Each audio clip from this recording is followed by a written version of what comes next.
Hi guys, today I'm doing a review on a model kit, and it's the E-25 main gun could elevate. I think this turret here is supposed to be able to rotate, but the person that put it together, they super glued it, so I think it's stationary now.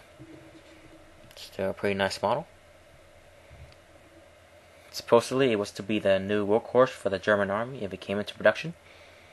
It was going to replace the Panzer III and IV and the Sturmgeschütz and the Panzer IV. But unfortunately, because of the way the war turned out, it just turned out to be another story of what might have been.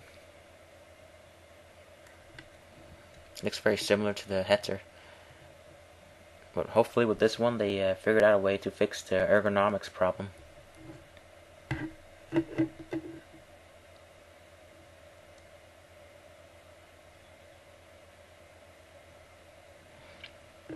I think this model kit's supposed to come in pairs, two of them. Also, I think they were supposed to be available was the option for the night fighting equipment instead of the machine gun turret.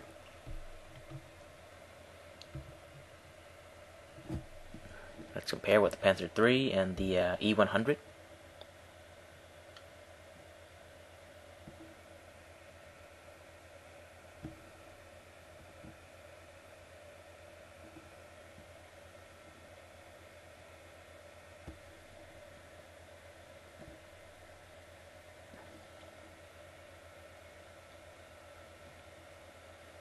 Thanks for watching.